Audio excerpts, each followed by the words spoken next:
Hi everyone, hope you all are doing great. So this side Hani Kumar Sharma, your logical reasoning mentor. So today we are going to discuss a very interesting topic and very important topic, that is how to tackle boards with MSET law exams. How to tackle boards with MSET law exam. That is going to held on 1st of April 2023. सो कैसे अब boards और मैं exam को deal करूंगा, कैसे मेरे पास क्या होना चाहिए कि how can I deal both the things on the same time. कि अगर मैं जैसे देख रहा हूं कि बहुत सारे बोर्ड्स एग्जाम हैं कि जो कि मार्च के एंड में खत्म होंगे, एंड ऑफ मार्च मंथ में खत्म होंगे। बहुत सारे ऐसे स्टेट्स हैं जहां पे एंड ऑफ मार्च में आपके एग्जाम खत्म हो रहे हैं और नेक्स्ट डे ही शायद आपका एग्जाम हो जाएगा 1 अप्रैल को।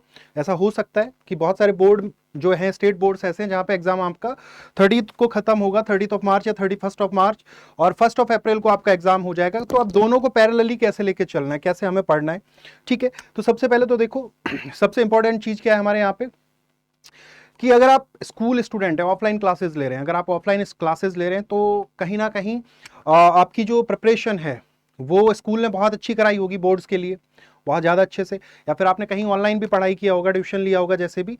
सो वो सारी चीज़ें वहाँ कहीं ना कहीं आपका एक फोकस बना रहा होगा और आपकी जो प्रिपरेशन है वो बहुत अच्छे से है बोर्ड्स के लिए। But what about MS set? क्योंकि यहाँ पे अगर मैं सिलेबस की बात करूँ तो एमएस सेट का जो सिलेबस है वो थोड़ा सा एकदम डिफरेंट हो जा रहा है। कैसे कि यहाँ पे आपको एलआर पढ़ना है, लॉजिकल रीजनिंग पढ़ना है, यहाँ पे आपको लीगल पढ़ना है, लीगल रीजनिंग पढ़ना है या लीगल करंट अफेयर्स पढ़ने, यहाँ पे आपको करंट अफेयर्स का पोर्शन पढ़ना है, और यहाँ पे साथ में आपको पढ़ना है मैथ्स एंड इंग्लिश भी। चलो मैथ्स एंड इंग्लिश तो आपका स्कूल का पार्ट हो गया, ठीक है कि हाँ भैया, जहां यहाँ पे जो मैथ्स का जो लेवल है वो क्लास 10th का लेवल है आपका, जो कि आपने स्कूल में पढ़ा होगा। इंग्लिश, अगर मैं बात करूं इंग्लिश की, तो इंग्लिश ऐसा सब्जेक्ट है जो कि आप स्कूल में भी पढ़ रहे हैं, अपने बोर्ड्स के लिए पढ़ रहे हैं, और सेम उसी टाइप का जो इंग्लिश है कहीं ना कहीं आपको वहां भी मिलेगा। But what about logical reasoning, legal reasoning and aptitude, and what about current affairs? ठीक है, सो बात करते हैं इसके बारे में। सो देखिए यहां पे हमारे पास कुछ चार्ट्स, यहां पे कोई एक चार्ट है, इस चार्ट से देखते हैं किस तरह से आपको डील करना है, कैसे क्या करना है। अगर मैं बात करूं न्यूज़पेपर की, अगर मैं बात करूं न्यूज़पेपर की कि न्यूज़पेपर मेरे को पढ़ना चाहिए या नहीं पढ़ना चाहिए, बिल्कुल पढ़ना चाहिए। क्यों पढ़ना चाहिए? न्यूज़पेपर पढ़ने के मेरे पास एडवांटेज क्या क्या है। देखो, अगर आप न्यूज़पेपर पढ़ोगे तो आपका वोकैब का पोर्शन बहुत अच्छा होगा। वोकैब कैसे अच्छा होगा? जब मैं न्यूज़पेपर पढ़ूंगा तो कहीं ना कहीं हम लोग स्टक होंगे किन्हीं वर्ड्स में, तो आप उन वर्ड्स को लिखिए, उनको उनके एंटोनिम्स देखिए, सिनोनिम्स देखिए, क्या क्या उनके एंटो सिनोनिम्स बन रहे हैं, या फिर उनको सेंटेंस में कैसे हम लोग यूज कर रहे हैं, क्योंकि वो आपको हेल्प करेंगे आपके एग्जाम में। क्या पता एग्जाम में ऐसा ही क्वेश्चन आ जाए, ठीक है। अगर हम बात करें लीगल आर्टिकल्स की, अब न्यूज़पेपर में मुझे क्या क्या पढ़ना है, लीगल आर्टिकल्स पढ़ने, न्यूज़पेपर में मुझे क्या पढ़ना है, लीगल आर्टिकल्स पढ़ने। अब मैं न्यूज़पेपर में लीगल आर्टिकल्स में मुझे पढ़ना क्या क्या है, क्या आता है लीगल आर्टिकल्स के अंदर, कौन सी ऐसी न्यूज़ हैं जो लीगल आर्टिकल से रिलेटेड है। तो यहां पे अगर बात करें, आपको पढ़ना है लीगल डेवलपमेंट, बिल्स पढ़ने, एक्ट्स पढ़ने, आपको पढ़ना है लीगल डेवलपमेंट, लीगल डेवलपमेंट से रिलेटेड न्यूज पढ़नी है, बिल्स पढ़ने आपको, एक्ट्स पढ़ने, ठीक है। तो ये सारी चीजें आपको कहां पे पढ़नी है? न्यूज़पेपर के अंदर। क्या क्या? लीगल डेवलपमेंट हो गया, बिल्स हो गए, एक्ट्स हो गए। तो इनसे रिलेटेड जो भी न्यूज है, इनसे रिलेटेड जितनी भी न्यूज है, सारी न्यूज आपको पढ़नी है वहां पे। So that will help you in your exam, that will help you in your exam. आपके अमेंडमेंट्स हो गए, पब्लिक पॉलिसीज हो गई, यहां पे अमेंडमेंट्स भी हो सकते हैं, पब्लिक पॉलिसीज हो गई। सो ये सारी ऐसी चीजें जो आपको यहां पे मिलेंगी लीगल आर्टिकल्स के अंदर, न्यूज़पेपर जब आप रीड करोगे। अब बात करते हैं करंट अफेयर्स की। करंट अफेयर्स जो भी हैपनिंग्स हो रही हैं वो सारी किसके अंदर आएंगी? करंट अफेयर्स के अंदर आएंगी। तो कहीं ना कहीं अगर आप न्यूज़पेपर भी पढ़ रहे हो तो आपका करंट अफेयर्स का जो पोर्शन है वो भी एक साथ कंप्लीट हो रहा है। सो डेली आपको न्यूज़पेपर पढ़ना है। So it will help you lot, it will help you a lot, ठीक है। अब अगर देखो यहां पे कुछ क्वेश्चंस राइज होते हैं, कौन कौन से क्वेश्चन, अगर मैं बोलूं कौन कौन से क्वेश्चन रेज हो रहे हैं यहां पे, ठीक है। बोर्ड्स और MS set, what is important, क्या इंपॉर्टेंट होगा मेरे लिए कि मैं बोर्ड्स पे फोकस करूं या फिर एमएस सेट पे फोकस करूं। कहीं ना कहीं माइंड में चल रहा है कि एमएस सेट लॉ पे फोकस किया जाए या फिर बोर्ड्स पे फोकस किया जाए, how to deal both on the same time. अब दूसरा क्वेश्चन होता है यहां पे क्या रेज हो रहा है, should I go for this or not because there is less reservation for other state students. If you are not from Mumbai side, अगर आप महाराष्ट्र से नहीं हैं तो आपके माइंड में कहीं ना कहीं एक बात ये भी होगी कि यार वहां तो रिजर्वेशन बहुत कम है। So should I go for that exam और नॉट? एक मन में क्वेश्चन आ जाता है। नहीं, बात करते हैं how can I score 130 plus marks in MS set, कि कैसे मैं एमएस सेट के एग्जाम में 130 से ज्यादा स्कोर करूं, बिकॉज मुझे अपने बोर्ड्स को भी डील करना है और साथ में मुझे एमएस सेट में भी बहुत अच्छा स्कोर करना है। तो let's talk about these points. First point, boards और MS set, what is important. अब देखो यहां पे बात करते हैं, अगर आप पढ़ रहे हैं साथ में बोर्ड्स का, तो अब जैसे आपके बोर्ड्स जो है स्टार्ट हो चुके हैं, कुछ बच्चों के स्टार्ट हो चुके हैं कहीं ना कहीं स्टेट बोर्ड्स, और कुछ स्टेट बोर्ड्स में अभी जो आपके एग्जाम है वो चालू होने वाले हैं, स्टार्ट होने वाले हैं।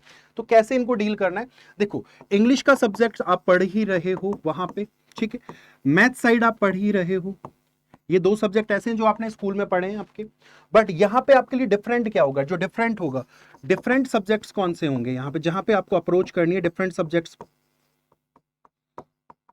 आपका लॉजिकल रीजनिंग हो गया, आपका लीगल रीजनिंग का पोर्शन आ गया, और आपके लिए एक चैलेंज और दूसरा है करंट अफेयर्स, एक दूसरा चैलेंज है आपके सामने करंट अफेयर्स। सो मुझे जब मैं स्कूल जा रहा हूं तो ये जो कुछ एक सब्जेक्ट हैं जो तो मैं स्कूल में कवर कर ही रहा हूं, और अगर आप स्कूल स्टूडेंट हैं तो आपने स्कूल में पढ़ाई की होगी, बोर्ड्स के लिए आप पढ़ रहे हैं साइमल्टेनियसली। मुझे अब क्या करना है कि जो मेरे सब्जेक्ट्स मैं कवर कर चुका हूं, जो कि मेरे बोर्ड्स में आने वाले हैं, उनके अलावा मुझे एक्स्ट्रा 1 से 2 घंटे देने हैं। अभी क्या करना है, एक्स्ट्रा 1 और 2 आवर फॉर, कैसे सब्जेक्ट के, इन सब्जेक्ट्स के लिए, कैसे कि मैं अलग से 1 से 2 घंटे डेली निकालूंगा इन सब्जेक्ट्स के लिए, कि मैं एक पर्टिकुलर टीचर को देखूंगा, पर्टिकुलर प्लेटफॉर्म पे जाऊंगा, इसकी क्लास लूंगा, या फिर मैं खुद से कोई बुक लेके आऊंगा और मैं इसकी प्रैक्टिस करूंगा। अगर मैं बात करूं लॉजिकल रीजनिंग के बारे में, तो लॉजिकल रीजनिंग की अगर आपको प्रैक्टिस करनी है, आपके पास बुक्स हैं, आर एस अग्रवाल है, आप आर एस अग्रवाल से इसकी प्रैक्टिस कर सकते हैं। एम के पांडे है, एम के पांडे से आप इसकी प्रैक्टिस कर सकते हैं। लीगल रीजनिंग के लिए आपको पढ़ना होगा, करंट अफेयर्स के लिए न्यूज़पेपर है, या फिर आपके पास लिमिटेड रिसोर्सेज हैं। लिमिटेड रिसोर्सेज का मतलब है कि आपको ज्यादा नहीं भटकना पड़े, सिर्फ कहीं एक ही चीज में आपको ऐसा कुछ मिल जाए। तो देखिए हमारे चैनल पे हमारा डेली जो करंट अफेयर का शो होता है, आप मॉर्निंग में 8 बजे उसे ज्वाइन कीजिए, ठीक है। लीगल की क्लास होती है, लीगल रीजनिंग की क्लासेस है मॉर्निंग में 10 AM एंड 11 AM, दोनों टाइम आपका लीगल है, वहां पे ज्वाइन कीजिए। अगर आपको प्रॉब्लम है लॉजिकल रीजनिंग में, लॉजिकल रीजनिंग का डेली क्लासेस का टाइमिंग है 7 PM, तो वहां पे आगे जुड़िए, कंप्लीट वन शॉट सॉल्यूशन आपको सारा यहां पे मिल जाएगा। बट इसके अलावा भी अगर आप सोच रहे हैं कि नहीं और ज्यादा मेहनत करी जाए, और ज्यादा मेहनत करी जाए, इनको और बेटर बनाया जाए, डेली आप जुड़ जाइए साथ में, it will help you lot, it will help you lot. अब यहां पे आप देखो बोर्ड्स को तो आप डील कर ही रहे हो, एमएस सेट के लिए आपको क्या करना है, ये एक्स्ट्रा एफर्ट्स मैंने आपको बता दिए। अब अगला क्वेश्चन आता है, should I go for this or not, because there is less reservation for other state students, की जो दूसरे स्टेट से स्टूडेंट आएंगे उनके लिए वहां पे लेस रिजर्वेशन है। तो कहीं ना कहीं अगर मैं देखूं, यहां पे जो महाराष्ट्र से बिलोंग कर रहे हैं, जो स्टूडेंट्स हैं ऐसे जो महाराष्ट्र से बिलोंग करते हैं, उनको रिजर्वेशन क्या है, ज्यादा, मोर रिजर्वेशन है उनके पास, क्या है, मोर रिजर्वेशन है। अब यहां पे जो अदर स्टेट वाले हैं, अदर स्टेट स्टूडेंट, उनके मन में कहीं ना कहीं ये क्वेश्चन है कि मेरे को ये एग्जाम देना चाहिए या नहीं देना चाहिए। बिल्कुल देना चाहिए, क्योंकि यहाँ पे देखिए जो ये यूनिवर्सिटीज है, आपका गवर्नमेंट लॉ कॉलेज, ये इंडिया की टॉप कॉलेजेस में आता है कहीं ना कहीं। अगर मैं बात करूं एमएस सेट के एग्जाम के लिए, तो एमएस सेट के अंडर जो है ये आपका टॉप कॉलेजेस में आता है। Which college, government law college of Maharashtra, government law college of Maharashtra, ये टॉप कॉलेजेस में आ रहा है कहीं ना कहीं। अगर इसके अलावा भी मैं बात करूं, तो यहां पे आपके दो अलग से कॉलेजेस हैं। आपका है ILS college of law in Pune, ये पुणे के अंदर है आपका, ये जो कॉलेज है आपका आईएलएस लॉ कॉलेज पुणे के अंदर है। ये कॉलेज कहां पे है आपका, पुणे के अंदर। सो ये भी आपका अच्छा कॉलेज है। अगर मैं बात करूं इसकी भी, ये भी अच्छा कॉलेज है। अगर आप एनएलयू से कंपेयर करें, एनएलयू से कंपेयर कर रहे हैं, तो ये कॉलेज भी आपका अच्छा कॉलेज है, ये Maharashtra government law college, this is very good college. So आपको जाना चाहिए, you should go for this exam. आपको ऐसा नहीं सोचना है कि मैं अदर स्टेट से हूं तो क्या मैं इस एग्जाम के लिए अप्लाई करूं या फिर नहीं करूं। No, you should go for that. और ये कॉलेज भी बहुत अच्छा है आपके लिए, यहां से प्लेसमेंट भी बहुत अच्छे हैं। Yes, what next, how to plan for your exam. अब मैं एग्जाम के लिए कैसे प्लान करूंगा अपने के, जब भी देखो आप एग्जाम को प्लान कर रहे हो, तो यहां पे सबसे पहले बात आती है एग्जाम में है क्या, नो योर एग्जाम, कि यहाँ पे टोटल कितने आपके पास में 150 क्वेश्चंस हैं। टोटल क्वेश्चंस कितने, 150 क्वेश्चन है और आपके पास टाइम कितना है, 120 मिनट्स का टाइम है, 120 मिनट्स का आपके पास में टाइम है। तो देखो सबसे पहले आप लोगों ने क्लैट का एग्जाम दिया, एलेट का एग्जाम दिया, तो आपको यहाँ पे सबसे पहली चीज आपको माइंड से एक चीज निकालनी है कि यहाँ पे ऐसा पीयर प्रेशर नहीं होगा कि जैसे क्लैट में बहुत सारे क्वेश्चन आते हैं और आप पूरा एग्जाम भी कवर नहीं कर पाते हो, सारे क्वेश्चन कवर नहीं कर पाते, तो ऐसा यहाँ पे बिल्कुल भी नहीं है। ऐसा इस मिथ को दिमाग से निकाल दो कि ऐसा यहाँ पे भी होगा कि नहीं टाइम कम पड़ेगा, ऐसा होगा नहीं। सबसे बड़ा प्लस पॉइंट क्या है यहाँ पे, सबसे बड़ा प्लस पॉइंट जो है आपके पास में, there is no negative marking, there is no negative marking, यहाँ पे आपकी कोई भी नेगेटिव मार्किंग नहीं है। सो आप जाओ, आपको पूरे 150 क्वेश्चन जो है अटेम्प्ट करने हैं, और अगर आप तुक्का भी मार रहे हो, अगर आप तुक्का भी मार रहे हो, क्या पता आपका कोई तुक्का सही हो जाए और आपका वो क्वेश्चन जो है आपको +1 मार्क दे जाए, +1 मार्क आपको देके जाएगा, बिकॉज यहाँ पे हर एक करेक्ट क्वेश्चन के लिए आपको मिल रहा है, बिकॉज यहाँ पे हर एक करेक्ट क्वेश्चन के लिए आपको मिल रहा है कितना, +1 mark, +1 mark for every correct question. So यहाँ पे आपको नेगेटिव मार्किंग का तो टेंशन ही नहीं लेना है। दूसरा, यहां पे क्लैट की तरह पैसेज बेस्ड क्वेश्चन नहीं आएंगे, एलेट की तरह पैसेज बेस्ड क्वेश्चन नहीं आएंगे, यहां पे आएंगे आपके नॉर्मल क्वेश्चन। जैसे एलेट में जो एलेट का एग्जाम है 21 से पहले के जो आपके प्रीवियस ईयर पेपर्स हैं, क्लैट जो 2020 से पहले के जो आपके पेपर में क्वेश्चन आते थे रीजनिंग के, वो क्वेश्चन यहां पे आपके मिलेंगे आपको। तो आप टेंशन मत लो, ये बहुत ईजी पेपर होने वाला है, कोई बहुत टफ एग्जाम नहीं होगा। बट इसके लिए आपका एटीट्यूड कैसा होना चाहिए, पॉजिटिव एटीट्यूड होना चाहिए। सबसे पहली बात, सेल्फ बिलीव होना चाहिए। सेल्फ बिलीव किस बात का, you will crack the exam और नॉट, कि क्या मैं इस एग्जाम को क्रैक कर पाऊंगा, तो ये बिलीव आपके अंदर होना चाहिए कि yes I can do it, yes I can do it for sure, I will. Second, use your time accordingly. अब जैसा कि आपको पता है आप अपने बोर्ड्स के साथ एमएस सेट को डील कर रहे हो, तो अपने टाइम को भी आपको कैसे मैनेज करना है, उसी के अकॉर्डिंग। अगर आप 6 घंटे की पढ़ाई अपने बोर्ड्स के लिए कर रहे हो, कहीं ना कहीं आपको 2 से 3 घंटे एमएस सेट के लिए भी पढ़ना पड़ेगा, ठीक है। Plan your steps accordingly. अब अगर आपने देखा है कि अपने प्लान्स कैसे करने, कि मेरे को लॉजिकल रीजनिंग का पोर्शन खत्म करना है, एलआर का पोर्शन खत्म करना है, मुझे लीगल रीजनिंग का पोर्शन खत्म करना है, करंट अफेयर्स को मुझे खत्म करना है, फिनिश करना है, ठीक है, ये पोर्शन। तो इसके लिए आपके रिसोर्सेज लिमिटेड होने चाहिए, इधर उधर घबरा के भागने की जरूरत नहीं है। कोई एक ऐसा प्लेटफॉर्म, कोई एक ऐसी बुक पकड़ो जिससे आपका क्या है कि जो सारा कंटेंट है उसी में आपको मिल जाए और वहां से आपकी पूरी पढ़ाई हो जाए। बिकॉज हम जो हैं ऑलरेडी हमारे पास टाइम बहुत कम है, तो इधर उधर जाने से अच्छा है कि एक सोर्स को ऐसा पकड़ लो कि वहां से आपका सब कुछ कवर अप हो जाए, ठीक है। साथ में अगर हम बात करें स्टेप्स क्या क्या नीड है, कौन कौन से ऐसे स्टेप्स हैं जिनकी आपको नीड है अभी इस टाइम पे, तो देखिए previous year papers, previous year paper. अब बात करेंगे एमएस सेट तो सर ऑनलाइन होता है, इसके प्रीवियस ईयर पेपर कहां से मिलेंगे, तो देखो आपके पास चॉइसेस हैं।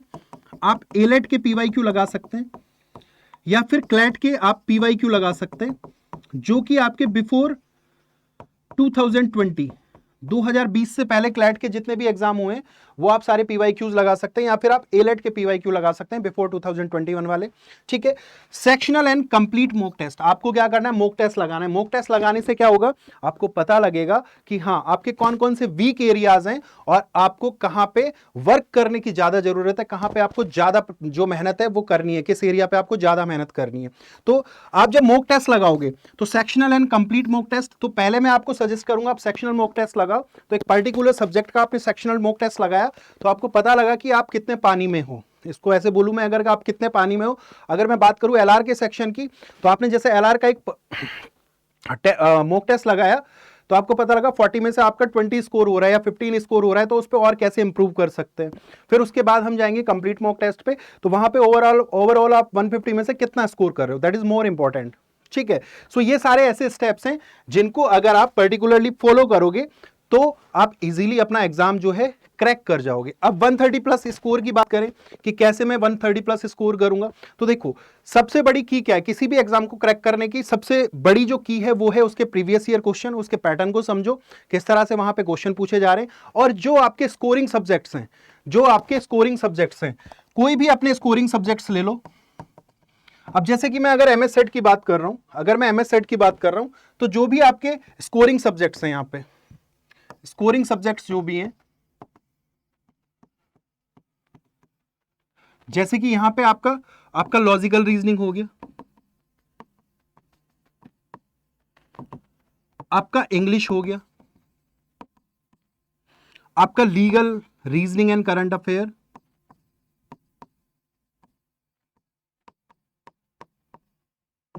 अगर आप इन पर्टिकुलर सब्जेक्ट्स पे फोकस करते हो, ठीक है, तो यहां पे आपके चांसेस हैं कि आप बहुत अच्छा स्कोर कर जाओगे।